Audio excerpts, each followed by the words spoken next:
Hello comrades, Commissar Bro here today with Star Wars Rogue Squadron 3D. That's right. I'm sure you're all familiar with this game to some degree and or some fashion. If not, don't worry, I'm gonna walk you through it all nice and slow like, you sexy monster you. Anyway, Star Wars Rogue Squadron is an arcade shooter that originally came out back in what, 98 I'm thinking? Yeah, about 98. It's one of my favorite games of all time, and it was recently just released on Steam for $9.99. Now, there's been a couple of other Star Wars games that have been released recently. Rebel Assault 2, I haven't got to try that one yet. Star Wars Rebellion, and Star Wars Galactic Battlegrounds. Unfortunately, Galactic Battlegrounds doesn't work. They haven't patched it to where it works for everyone. It works for some people, but most people it doesn't work for.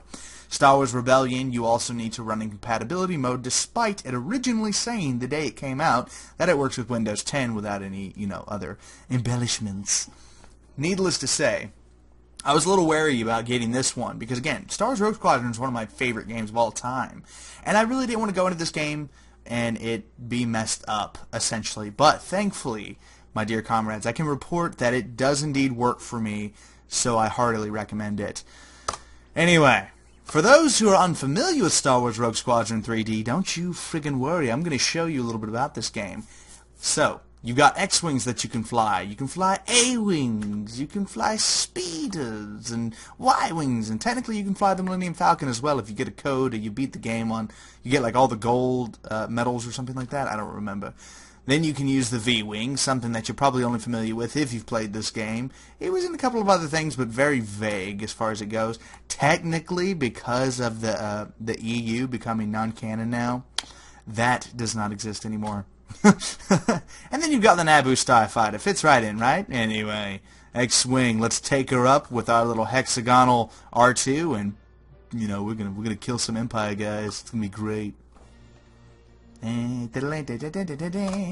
Alright, so here we are with Wedge Antilles and Luke flying in to do some freaking work in Rogue Squadron.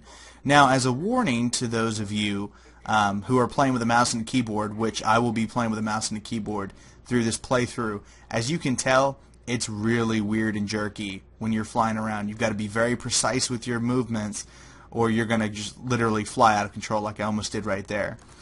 Now, the game was clearly made with a joystick in mind. Again, if you played it originally on the PC when it first came out, you'll know that to be pretty obvious, and my camera is leaving me. I don't know where the camera's going.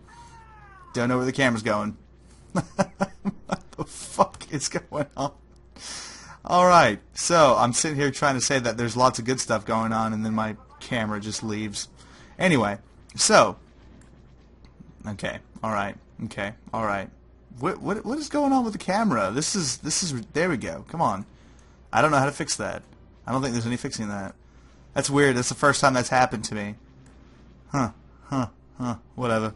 As long as we blow the enemy ships up, I don't care. Even if we just ram them. Look at how far away from it is. My depth perception is so messed up right now. See, I'm trying to tell people to buy you, Rogue Squadron, and you sit here doing this to me. What are you doing? What are you doing, Rogue Squadron? You're making me look bad. Boom. What the fuck is going on? I swear it wasn't like this before. I played 2 missions. Am I pressing a button wrong? Am I doing something wrong here? I can't tell. Maybe one of my buttons is stuck. What the fuck? Alright, so, this is Star Wars Rogue Squadron, and the camera has decided to give up on me. And this is something else. So let's, before I give someone a seizure, let's try doing this mission over again. Yeah, let's just abort the level. Let's do that. And try again. And hopefully it'll work this time. Mission failed, yeah, I know. I'm aware. I'm well aware that it failed. Alright, ambush at Mos Eisley. Here we go. Alright, so we're going to try this again. We're going to fly in our X-Wing. Come on. We're going to skip this scene. The Star Wars crawl. We're going to skip that. Alright, we're back. Alright, there we go. So it seems like our camera is back to normal now. That's good. But it's still really hard, as you can tell, to fly with a frickin' mouse and keyboard. Again, as I was saying originally, before I was so rudely interrupted by the camera going bonkers. This game is clearly meant to be played with a joystick. Now it says partial controller support, but I don't know if that actually means if it works with like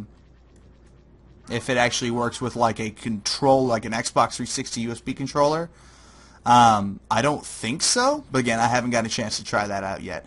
If so, that would be really nice, because again, one of my memories is I'm used to playing this game on the Nintendo 64. So, yeah. Again, I would say, I would really recommend this, honestly, just to, fans of the classic games. If you liked Rogue Squadron when you were a kid, well, here you go. Here's Rogue Squadron once again. I'm not sure if that camera issue is a regular thing or if that was just the first time that's happened. Honestly, that's the first time it's happened to me. But it seems like it's doing it again. Like, I don't really know what's causing that. Maybe one of my buttons is stuck or I'm just retarded. Either which way, this is a little bit of no bueno. Because, like, look how far away from this thing we are. There we go. If you press F1, it gets you right up back up on the X-Wing. So that's much better. Okay. Alright, whatever. So, a minuscule issue. But you'll also remember, if you were a fan of this game back in the day, that this game is hard as hell. Like, early on, it's not so bad. But later on, it is. Can you imagine if they took that new Fighter Squadron mode that they've got in the new Star Wars Battlefront and they actually turned that into a full-blown game by itself? That would be pretty sick. Just saying. Boom, got him. Alright, we gotta save Mos Eisley. Yeah, we're gonna save you, Mos Eisley. I got you, baby girl. I'm coming for that. Coming for that ass. We gonna save you with our X-Wings. Ooh, yeah, look how smooth that should be. Alright, here we go. Gonna shoot down some TIE bombers. Show them the righteous fury of the rebellion. And why Luke doesn't need to be messed with. I wonder what other views we got. Oh, God. That was almost no bueno. Oh, jerky again. It's actually, the control is way better if you just sit like this.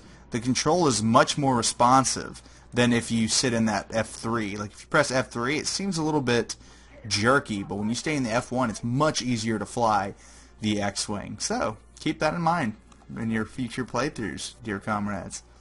Alright, so, there it is. There it is, Star Wars Rogue Squadron.